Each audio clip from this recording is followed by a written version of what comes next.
Bienvenue sur Good Visa, le podcast voyage pour s'évader et se ressourcer. Aujourd'hui, nous retrouvons Angélique pour la suite de son voyage. En 2016, elle est partie en sac à dos pour découvrir l'Amérique du Sud en 9 mois et pourtant, elle y est restée 3 ans. Dans cette deuxième partie, Angélique va vous parler de son aventure au Pérou et en Équateur. Cet épisode est une invitation à s'ouvrir au monde, à faire confiance à la vie et à reconnecter avec la nature. Je m'appelle Camille et je vous souhaite une bonne écoute, ou plutôt un bon voyage. Moi j'ai bien aimé sur le Pérou, tu nous parles d'une rencontre avec Philippe, où si je me trompe pas, c'est un petit peu la petite romance, même si tu rentres pas dans les détails dans le livre, mais je me posais beaucoup la question sur justement quand on est dans un long voyage comme ça. Quand on fait une rencontre où voilà, on sent qu'il y a quelque chose en plus et que c'est pas simplement de l'amitié, ça a dû être challenging quand même parce que enfin voilà, si tu veux bien nous en dire quelques mots. Ouais, carrément. Non, mais déjà, ça me fait beaucoup rire parce que j'ai essayé d'écrire ce passage de manière un peu subtile où chacun y voit ce qu'il a envie et ceux qui savent lire entre les lignes comprendront peut-être ce qui s'est passé. Donc, c'est assez drôle parce que j'ai une amie qui est passée complètement à côté. C'est vrai? Et ouais, elle me dit, mais il n'y a pas eu d'histoire d'amour dans ton voyage et tout. Et du coup, je dis, bah, quand même. Enfin, j'ai l'impression que tout le monde, celle-ci au moins, la comprend. Il y en a d'autres, ou d'autres passages où je parle d'autres personnes où peut-être c'est un peu moins clair, mais en tout cas, là, même si j'explique pas clairement, je pense que ça se ressent quand même. Et en effet, c'est assez. En fait, il y a quelque chose qui se passe, comme dans les rencontres amoureuses, mais dans les rencontres amicales aussi. C'est ce qu'on disait aussi au départ, c'est que on sait que là, on va être ensemble un moment, mais on sait pas déjà forcément combien de temps il va durer, et on sait pas si on se reverra un jour dans notre vie, quoi. Donc, tout est plus intense, tout est plus. On a envie d'en profiter à fond, quoi. Et d'un côté, bah aussi, on n'est pas dans. J'ai l'impression que des fois, dans les relations amoureuses, on se projette assez vite dans est-ce qu'on veut la même chose pour l'avenir, nanana. Et là, en fait, bah, on s'en fiche un peu parce que si jamais c'est le cas et qu'on doit se recroiser, ça se reproduira. Mais si c'est pas le cas, en fait, le but, c'est vraiment de profiter de là, maintenant, et de se dire, OK, là, on a envie d'aller marcher ensemble jusqu'au Machu Picchu, bah vas-y, on va le faire. Et puis, on verra après ce qui se passe. On veut retourner en marchant par le Salcantay, bah vas-y, on va le faire. Et on verra après ce qui se passe. Et, ouais, et avec Felipe, il y avait eu à un moment donné l'idée peut-être de se revoir, et au final, ça s'est pas fait. Chacun a évolué dans un chemin différent. Et moi, vraiment, je m'étais dit, je vais pas me laisser détourner de mon chemin parce que je fais une rencontre amoureuse, quoi. Je me disais, si jamais ça se passe, bah, on s'adaptera, mais j'arrêterai pas mon projet, quoi. Et du coup, je suis quand même assez fière d'avoir tenu bon sur ça. Oui, et franchement, je trouve ça ultra admirable. C'est pour ça que je voulais revenir dessus parce que voilà, tu fais référence aussi à L'Alchimiste, de ce livre où vous voulez vraiment garder votre légende personnelle, comme c'est mentionné dans cet ouvrage. Et aussi, là, tu vas continuer à en apprendre plus sur les traditions ancestrales, toujours avec ces plantes médicinales. C'est vraiment fascinant tout ce que tu nous racontes là-dessus. Avec aussi donc tu parles à un moment du cactus, mais aussi cette plante sacrée San Pedro, Yep. si je me rappelle bien, où là tu vas découvrir un petit peu plus. Alors il faudrait faire carrément tout un autre épisode de podcast sur ces pratiques spirituelles où en fait tu vas essayer alors que tu as un esprit, comme tu le dis, assez cartésien. Mm. Oui, bah du coup, le San Pedro, c'est un cactus qui est utilisé dans le cadre de cérémonies pour justement connecter avec les esprits de la nature, les plantes. Donc, il va amener à avoir une vision des choses un petit peu différente, on va dire. C'est un peu, je sais pas comment expliquer, parce que j'ai pas envie qu'on fasse un amalgame avec une drogue, parce que c'est quand même une plante sacrée, même si ça va avoir des effets similaires peut-être un peu à une consommation de stupéfiants, même si, bon, je sais pas trop ma spécialité, donc je pourrais pas te dire, mais ça nous transporte dans un autre univers, et en fait, on peut juste le prendre comme ça, tranquille, et s'offrir un trip, et du coup, là, ça va être très proche d'une consommation de stupéfiants, mais il y a aussi des rituels sacrés, euh, justement pour utiliser ces plantes pour travailler des choses à l'intérieur de soi et connecter aussi plus avec tous les éléments qui nous entourent, etc. Et donc moi j'ai eu la chance de rencontrer Arcadio, qui est un homme incroyable aussi, enfin, pour toutes les personnes qui vont au Pérou, enfin, il a vraiment un lieu où il aime recevoir des volontaires et qui est magnifique, et il est passionnant. Et du coup, voilà, déjà avec lui, on a énormément parlé de la culture de son peuple qui est chouette, etc. Et on a pu partager un moment avec cette plante et c'était vraiment quelque chose de une expérience ouais spirituelle nouvelle et très intéressante. Oui, parce que voilà, tu te dis pas, ça y est, ça a changé ma vie, mais tu sens Ouais. que voilà, tu as pu te reconnecter quand même à toi, tu as une sensation de paix. Et je sais plus si c'est à cet endroit-là ou un petit peu plus tard que tu parles aussi de l'ayahuasca, cette plante où on en parle de plus en plus dans tout ce qui est développement personnel et tout ça, où tu questionnes un petit peu ce côté.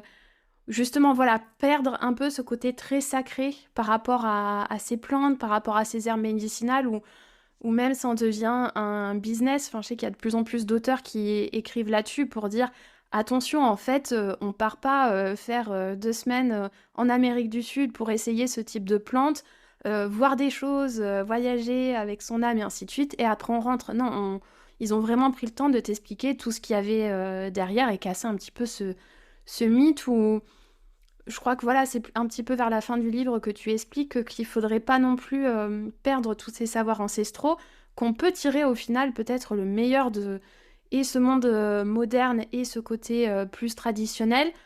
Tu te dis oui, c'est bien, ça aide les populations d'aller les voir et en même temps, on veut pas casser tout ça. Enfin, c'est voilà, si tu souhaites nous en dire un petit peu plus, j'ai l'impression que voilà, pendant cette partie au Pérou, c'est là que ça a été encore plus mis en lumière.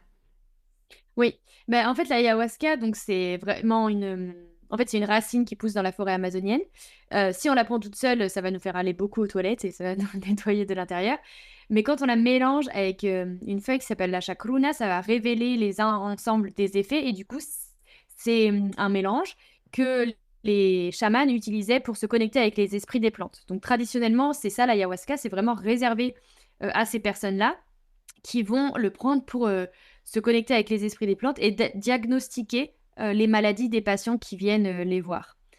Et c'est des chamans qui ont été normalement faire des diètes hyper longues, des retraites spirituelles dans la forêt pour se connecter vraiment avec les plantes pendant parfois plusieurs années et qui refont ça aussi régulièrement pour continuer à se connecter avec l'esprit des plantes. Donc c'est vraiment quelque chose de très puissant et qui s'inscrit dans une tradition très forte, quoi.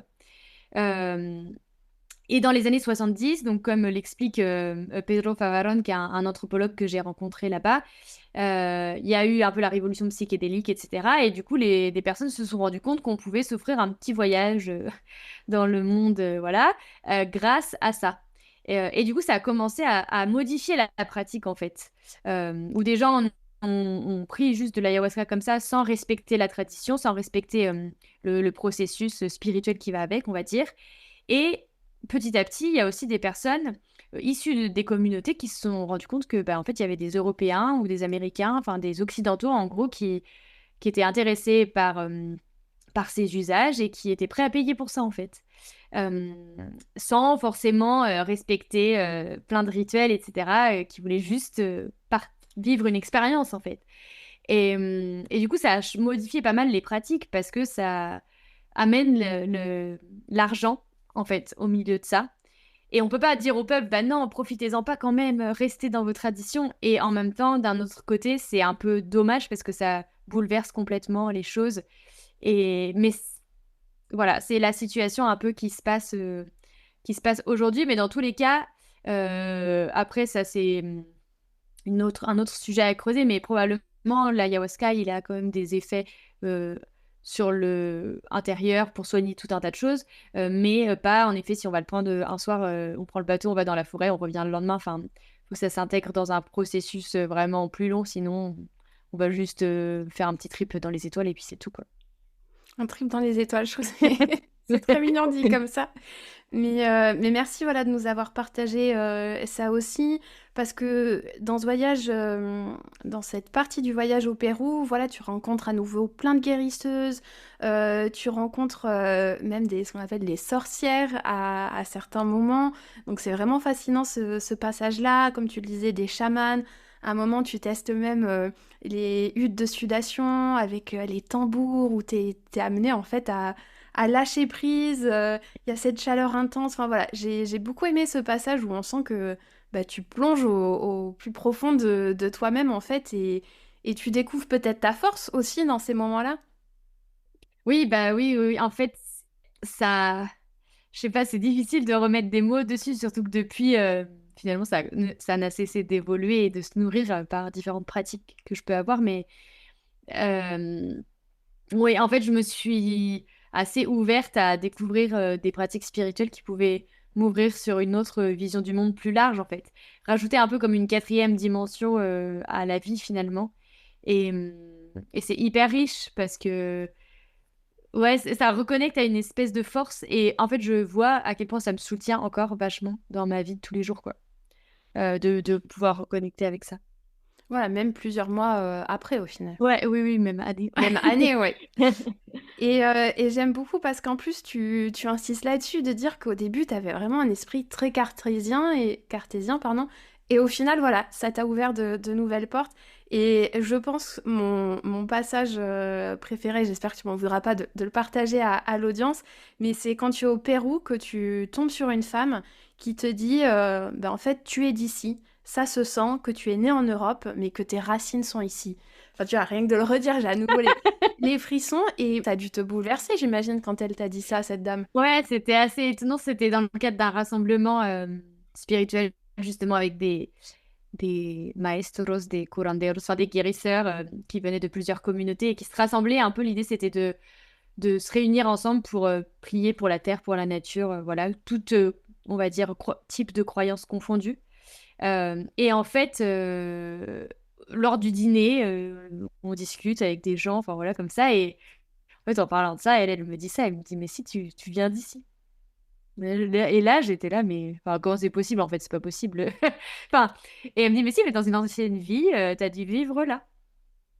Et moi, les anciennes vies, tout ça, c'était pas du tout quelque chose auquel j'étais sensible. Enfin, je me questionnais beaucoup sur la mort, etc. Mais les connaissances et les références que j'avais, elles étaient de la religion catholique ou protestante que j'avais reçues des deux branches de ma famille, mais ça n'allait pas au-delà de ça, quoi. Et là, ouais, c'était assez bouleversant quand même.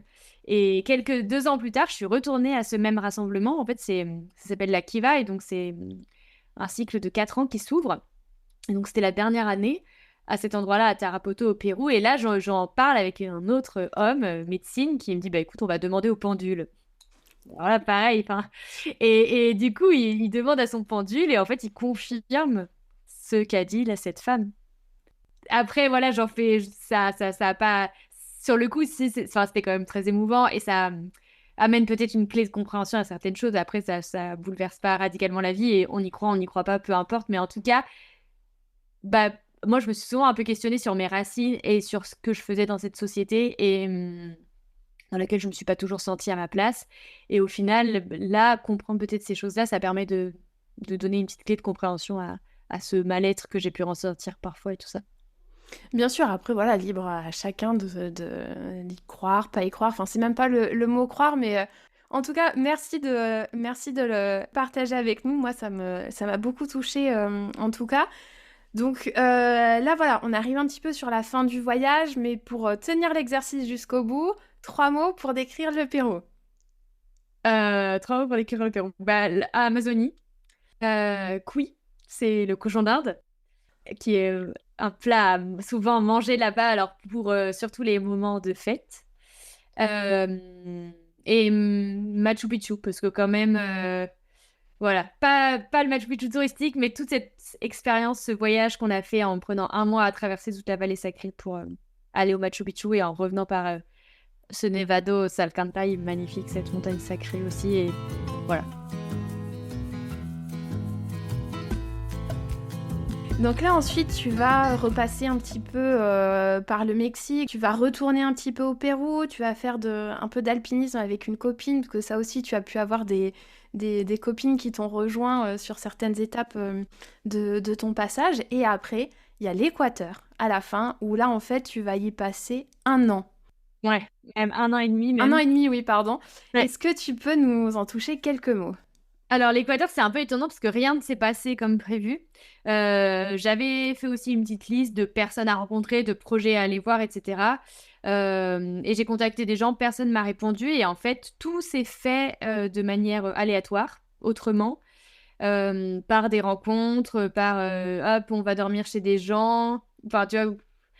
Et en fait, ils font ça avec des communautés et nanana. Ah bah tiens, tu pourrais faire une vidéo sur le projet, blablabla. Enfin voilà. Du coup, il y avait plein de choses comme ça qui sont faites complètement par hasard. Et en fait, de rencontre en rencontre, je me suis retrouvée à assister à des cérémonies de Inti Raymi, qui est la fête du soleil, qui se fait au moment de l'arrivée, donc chez nous de l'été, mais au mois de juin. Voilà, à accompagner des anciens chercheurs de glace, donc qui sont des hommes et des femmes qui allaient récupérer des énormes blocs de glace sur le Chimborazo, qui est la plus haute montagne d'Équateur. Voilà, qui était utilisée pour plein d'usages quand il n'y avait pas encore de congélateur, par exemple. Et toutes ces expériences-là, je les vis vraiment de manière... parce qu'à un moment donné, j'ai rencontré quelqu'un qui repense à moi pour faire ça. Tiens, elle a une caméra, elle va pouvoir filmer, machin. Et du coup, ça se fait vraiment comme ça. Euh, Et aussi, en faisant un reportage sur les constructions de maisons en bambou pour le magazine La Maison écologique, je rencontre des gens d'une toute petite fondation qui construisent des toilettes sèches dans une ville qui a été rasée par le tremblement de terre de 2016 et dont les cabines de ces toilettes sont faites en bambou. Et donc là, pareil, ils me disent, bah tiens, quand tu auras 5 minutes, passe nous voir, etc. Et donc je passe les voir. Au final, je me prends d'amitié vraiment avec les gens là-bas et notamment 2 volontaires espagnols trop rigolos qui sont sur place et on devient vraiment une petite famille ensemble. Je reste avec eux 1 mois. Après, on accueille un chantier d'étudiants, etc. Et au final, eux, ils repartent, mais la responsable de la fondation, elle me dit, mais si tu voudrais rester un peu plus, tu pourrais nous aider à faire ci, ça, ça, ça. Et au final, je me retrouve à accepter ça parce que je pense que peut-être j'avais envie de vivre aussi cette expérience-là, plus humanitaire, on va dire. Donc je vis à moitié là-bas. De temps en temps, je rentre à Quito, où vivent la famille qui a créé la fondation. Et de temps en temps, je vais aussi quand même continuer les expériences plus sur mon thème central quand même, en allant justement pour Inti Raymi, etc. Et d'autres moments un peu rituels, quoi. Donc finalement, voilà, comme ça, 1 an et demi se passe. Et ça amène aussi une dimension intéressante parce que vraiment, pendant ce temps-là, je vais vivre avec des gens qui ont une culture hyper différente de la mienne, mine de rien, et des systèmes de valeurs aussi très différents. Et donc, parfois, c'est hyper riche et chouette parce que au final, je m'enracine un peu quelque part et là-bas, les gens me connaissent et m'invitent à partager des moments et tout.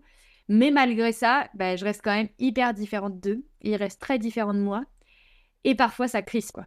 Parfois, c'est difficile. Parfois, je comprends pas comment ça se passe. Parfois, je me retrouve à gérer des conflits entre des gens qui, en fait, ne me concernent pas et me dépassent complètement. Parfois, il y a des choses avec lesquelles je suis pas du tout d'accord parce que c'est pas mes valeurs, etc. Donc, en fait, ça amène aussi voilà, une autre réflexion sur le voyage et qui est presque proche de finalement l'expatriation, même si c'est pas l'expatriation où tu vis dans ton appart de la capitale et où tu vois que des expatriés, quoi. C'est vraiment l'expatriation immersive. C'est voilà, ça amène d'autres réflexions et d'autres leçons. Oui, et tu sens là aussi peut-être que c'est la... Tu vois, on parlait de rapport avec le temps. Peut-être que là, bah, le rapport avec le temps, tu l'as bien exploité parce que tu as l'impression d'avoir vécu le pire et le meilleur dans ce pays. Si je me trompe pas aussi, il y a ta maman aussi qui vient te rejoindre un petit peu quand tu es en Équateur. Et là aussi, est-ce que tu pourrais nous donner quelques mots pour décrire peut-être l'Équateur et comment tu le résumerais? Ouais. L'Équateur, le premier mot que je dirais, c'est cascade. Parce qu'il y a vraiment un Équateur, c'est... En fait, au milieu de l'Équateur, il y a les Andes, quoi, avec enfin, les volcans, en fait. Et de chaque côté de cette partie-là, qui redescend soit vers l'Amazonie, soit vers la côte, on a toute une partie de montagne, de forêt, jungle, un peu de montagne, dans laquelle il y a énormément de cascades. Et c'est vraiment ma partie préférée de l'Équateur. Donc, cascade. Ensuite, Inti Raymi, parce que c'est là où j'ai pu partager ce moment de cette fête du soleil. Et ensuite, Chimborazo, parce que c'est vraiment cette montagne magnifique qui m'a marqué dans ce pays. Trop bien. Et ensuite, après, ben, tu vas repasser par le Pérou pour fermer un petit peu le cercle, boucler la boucle, où tu vas retrouver certaines connaissances, comme tu nous le disais, dont une amie qui dit que tu as changé et que avant tu étais grise et maintenant tu es lumineuse. Ouais, c'était pas du tout prévu que ça se passe comme ça, que je retourne au Pérou, etc. Mais à ce moment-là, j'ai un peu des soucis de santé et cette amie-là en question, elle a été sauvée par une vieille dame chiropractrice qui a remis son dos en marche. Du coup, je me dis, bon, je vais, avant de rentrer en France, aller voir moi aussi cette personne. Et en même temps, il y a ce dernier cycle de la Kiva, là, de cette rencontre de, de spirituelle, de sages de différentes nations. Donc je me dis, bah voilà, ça me fait plusieurs raisons d'aller au Pérou et ça va fermer le cercle comme ça, par vraiment ce cercle autour de la Kiva. En fait, la Kiva, c'est un trou dans la terre autour duquel se réunissaient les peuples amérindiens avant. Et avec l'arrivée des colons, etc., ils ont été interdits de faire cette pratique. Mais du coup, aujourd'hui, il y a des mouvements qui essayent de réhabiliter un petit peu ça.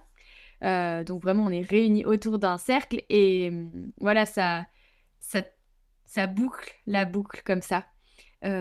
Et quand elle me dit ça, ouais, j'ai été hyper touchée parce que, en effet, j'avais changé. La première fois que je la rencontre, je suis à peu près à 1 an de voyage et là, vraiment, il s'est passé plein d'autres choses depuis, quoi.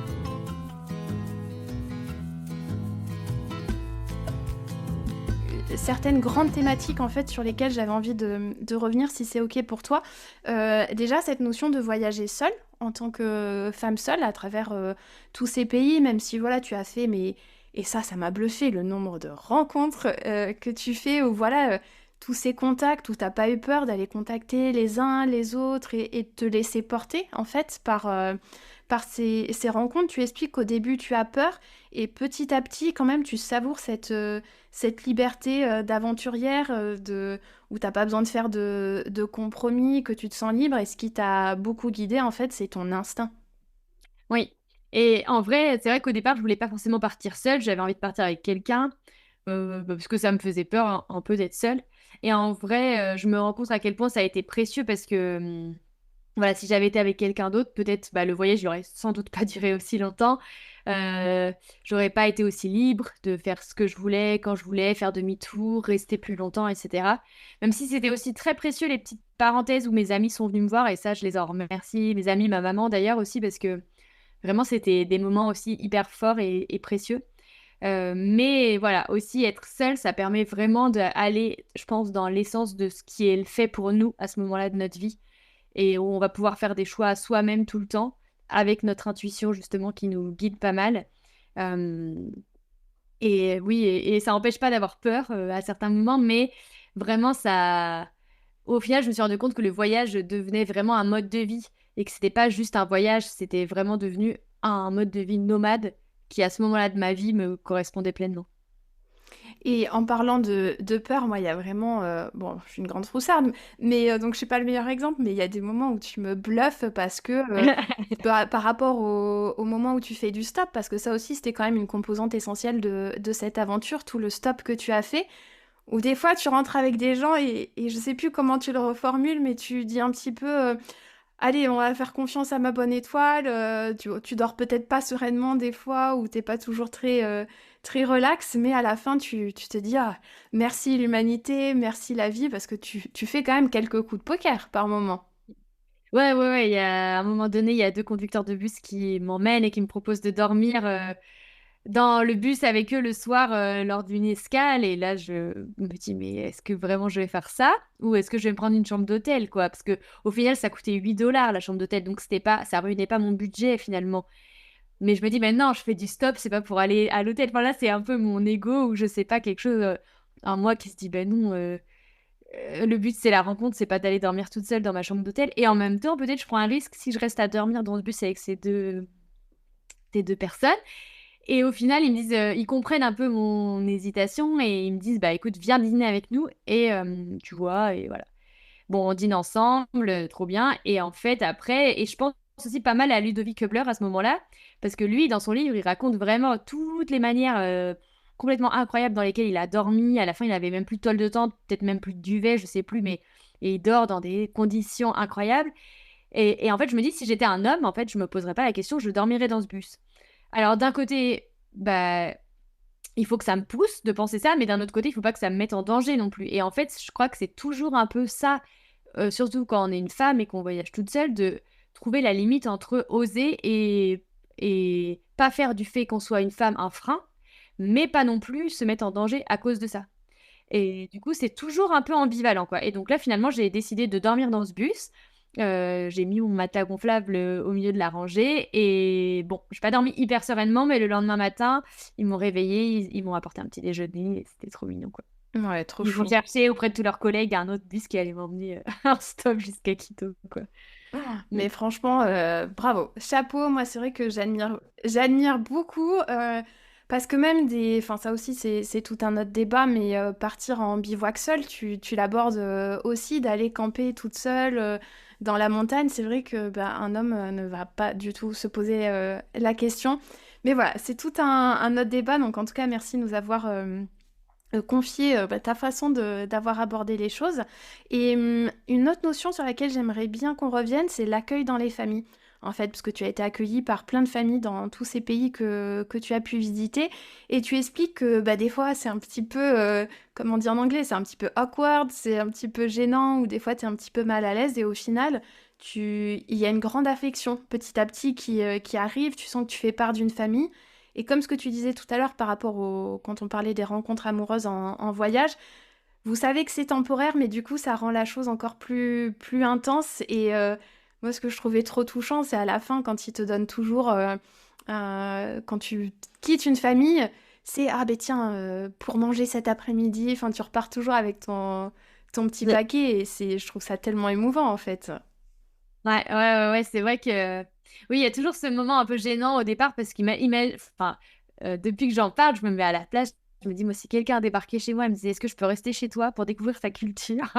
Je pense que je le regarderais un peu étrangement et en vrai, normal. Enfin, puis en fait, chacun est dans sa vie. Moi, je vois dans ma vie, là, il y a peu d'espace pour accueillir l'étranger qui passe, en fait. Et c'est triste, mais c'est comme ça. Et du coup, je me dis, bah, ouais, j'ai eu énormément de chance quand même de tomber sur ces familles-là qui m'ont fait une place à un moment donné, où chacun a dû un peu marcher sur des œufs par moment pour s'adapter. Il y a eu des fois où je suis partie parce que je sentais que c'était pas du tout ni bien pour moi ni bien pour eux. Et ou d'autres fois où finalement, au bout d'un moment, la relation, elle évolue un petit peu et où il y a des petites marques d'affection, des petits mots gentils, des on va se manquer, etc. Et au final, voilà, ça se termine toujours d'une manière assez émouvante, ouais, avec une espèce de promesse qu'on se reverra alors. Bon, je pense que chacun sait très bien que on ne la tiendra pas forcément. Ou sinon, comme on disait tout à l'heure, il faudrait une deuxième vie Voilà, pour retourner voir tous ces gens. Et bah, exactement. j'imagine que tu connais l'émission Rendez-vous en terre inconnue. Oui, Et j'ai l'impression que voilà, à plein de moments où tu quittes les familles, c'est un petit peu ça. C'est oui, oui, on va se revoir, on est très très proches. Et en fait, voilà, tu sais que ça va être compliqué. Et est-ce que tu peux nous expliquer aussi ce que tu faisais dès que tu arrivais dans une famille pour avoir cette réciprocité où tu leur amenais quelque chose en fait presque à chaque fois? ouais, j'essayais vraiment de pas venir les mains vides. Mais ça, comme je le ferais ici aussi en France quand je vais chez quelqu'un, quoi. Euh, Parce que, bah, en plus, déjà, quand même, j'arrive chez des gens qui ont un niveau de vie inférieur au mien, si on regarde comme ça. Donc, il y a eu parfois où dans certaines communautés, c'était des gens qui avaient une petite chambre qu'ils avaient l'habitude de louer. Donc, souvent, je payais ce service. Ça arrivait parfois. Et dans tous les cas, j'apportais toujours des petites choses, des feuilles de coca ou alors des denrées non périssables, en fait. Et parfois, ça a amené des choses très belles parce que, par exemple, dans une famille, ils achetaient très peu de pâtes et choses comme ça. Et là, j'avais amené des pâtes. Ça peut paraître hyper bête, hein. Et en fait, elle les a mis dans la soupe et ça a agrémenté la soupe. Voilà. Du coup, j'essayais vraiment toujours de faire ça, même si mon sac à dos il est déjà super lourd souvent. Mais... Bien sûr, mais c'est touchant parce qu'ils t'expliquent qu'ils attendent rien en retour, hormis le fait de voilà que tu écoutes leur histoire, leur culture et ils se nourrissent de ça au final. Et pour terminer, parce que malheureusement il va falloir terminer, tu expliques à la fin que en fait tu te rends compte que On parlait tout à l'heure de ton but, ta mission, que tu essayais de creuser un petit peu plus là-dessus. Tu te rends compte que c'est ben, inspirer les jeunes et transmettre aussi. Et ça, tu continues à le faire, voilà, avec parce que j'allais te demander, ton retour, voilà, toujours te baser sur les enseignements que tu as eus pour pouvoir transmettre. Parce qu'il y a même, je sais plus où je l'ai marqué, mais tu expliquais que pour toi, il y avait 3 verbes qui te définissaient, que c'était ben, apprendre, transmettre, partager, inspirer. Enfin, il y avait toute cette idée-là, c'est bien ça? Oui, c'est ça. En fait, un jour, j'ai lu un article de quelqu'un qui disait définis pas le métier de ta vie, mais définis le verbe qui va guider ta vie. Et du coup, j'ai réfléchi un petit peu avec moi-même et je me suis dit, mais qu'est-ce que c'est le verbe qui guide ma vie? Et en fait, je me suis rendu compte. qu'il y en avait 3. Apprendre, partager et inspirer. Et qu'en fait, avec mon métier de journaliste, je fais ça, en fait. J'apprends des choses auprès de certaines personnes, je les partage, et peut-être ça va inspirer des personnes, au moins ça va nourrir leur esprit critique, peut-être, ou voilà. Et dans le meilleur des cas, les inspirer. Et au final, à travers ce voyage, c'est ce que j'ai continué à faire, à aller apprendre plein de choses, à les partager sur les réseaux, à travers le livre aujourd'hui, à travers les conférences, et peut-être que ça va les inspirer, je l'espère. Et vraiment, cette dimension du partage, elle est essentielle. Pour moi, ce voyage, il n'a pas de sens s'il était juste pour moi. Il a du sens parce qu'il est partagé. Donc vraiment, merci à toutes les personnes qui s'y intéressent et qui sont curieuses d'en savoir plus et d'apprendre, parce que je pense que vraiment, aujourd'hui, on est dans une période un peu clé où il faut qu'on se nourrisse de ces sagesses ancestrales qui ont assez disparu de nos vies. Et qui, je dis pas qu'il faut faire un retour en arrière et revenir comme à l'ancien temps, parce que certains vont dire, ben oui, non, mais c'est revenir à l'ancien temps. Mais non, c'est pas revenir à l'ancien temps, c'est garder ce qu'on est aujourd'hui, mais en s'inspirant aussi de la spiritualité, des connaissances de ces peuples pour ramener ça dans nos vies et peut-être sortir du superflu, revenir à l'essentiel et, et mélanger justement la modernité avec ces croyances-là qui sont aussi pour moi hyper riches. Et 3 derniers mots, moi je dirais, c'est aussi pourquoi pas moi. Tu le dis au début du livre, est-ce que tu peux bien nous expliquer ces 3 mots? Oui, bah oui, oui, pourquoi pas moi? Et ça, je pense qu'on peut se le dire tous dans notre vie, à chaque fois quand on doute et qu'on a peur et qu'on se dit qu'on n'est pas capable, bah en fait si, dites-vous pourquoi pas moi? Et en fait, vous allez vous rendre compte que souvent, ce qui vous limite, c'est des peurs, des croyances qu'on vous a fait rentrer dans la tête qui en fait sont pas les vôtres, des choses dont vous pouvez vous libérer en y accordant un petit peu de temps et où vous allez vous rendre compte qu'en fait, si, vous aussi, vous pouvez, alors peut-être pas tout, mais les choses qui vraiment vous animent, souvent, vous êtes capable au fond de les faire. Quoi de mieux pour conclure cet épisode? Après avoir dit 200 fois, on conclut, mais bon, les auditeurs et auditrices ont l'habitude de mes conclusions qui traînent. Donc en tout cas, je mettrai la référence de ton livre, donc Sur la route de la Pachamama, 3 ans en Amérique du Sud, aux éditions Géorama. On te souhaite plein de bonnes choses pour la suite. J'imagine que là, tu vas continuer tes projets. Tu as peut-être un prochain voyage de prévu ou tu attends un petit peu? Bah, là, je sens que ça revient un peu me titiller. Là, je sens que c'est la fin d'un cycle avec justement le livre qui maintenant, bon, je continue un peu à aller le présenter à droite à gauche, mais il va faire sa vie tout seul et je sens que moi, j'ai envie d'aller me nourrir de d'autres choses là. Donc, c'est encore assez flou. J'aimerais bien peut-être faire un projet à plusieurs. Allez, pourquoi pas faire plus un film cette fois.